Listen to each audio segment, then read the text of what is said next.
মুম্বাইয়ের ভয়ঙ্কর সত্যি ঘটনা, মুকেশ মিলসের অন্ধকার রাত। লোকেশন: মুম্বাইয়ের কোলাবা এলাকার পুরনো মুকেশ মিলস। পরিচিতি: বলিউডের শুটিং স্পট, কিন্তু ভয়ঙ্কর ঘটনার জন্য কুখ্যাত। ঘটনাটি শুরু 1980 সালের আগুনে পুড়ে যাওয়ার পর থেকেই মুকেশ মিলস পরিত্যক্ত হয়ে যায়। তারপর থেকেই শুরু হয় অদ্ভুত ঘটনা। বলিউডের অনেক সিনেমার শুটিং হতো এখানে। একদিন রাতে একটা হরর মুভির শুটিং চলছিল। রাত তখন প্রায় 2টো, চারপাশে অন্ধকার, হালকা কুয়াশা। হঠাৎ শুটিং ইউনিটের একজন অভিনেত্রী অদ্ভুত আচরণ করতে শুরু করে।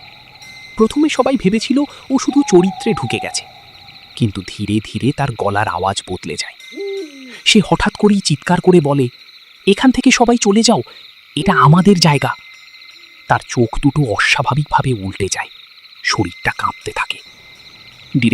ডিরেক্টর এগিয়ে গিয়ে তাকে থামানোর চেষ্টা করলে সে এক ঝটকায় তাকে মাটিতে ফেলে দেয়। ভয়ঙ্কর মোড়। অভিনেত্রী হঠাৎই এক অজানা ভাষায় কথা বলতে শুরু করে, যা সেখানে কেউ বুঝতে পারেনি। তারপর সে দৌড়ে মিলসের ভেতরের অন্ধকার দিকে চলে যায়, কিন্তু কয়েক সেকেন্ড পরই সে আবার অন্য দিক থেকে ফিরে আসে, যেন জায়গাটার ভেতরে কিছু তাকে ঘুরিয়ে ফিরিয়ে নিয়ে আসছে।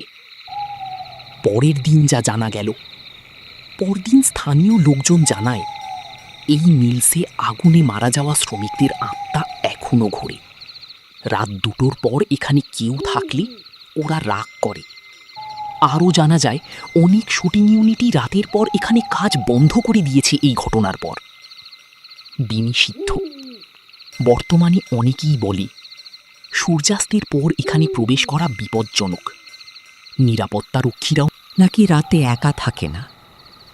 শেষ কথা, মুম্বাইয়ের মতো আলো ঝলমলে শহরের মাঝেও এমন কিছু অন্ধকার কোণ আছে, যেখানে আজও লুকিয়ে আছে অজানা ভয়।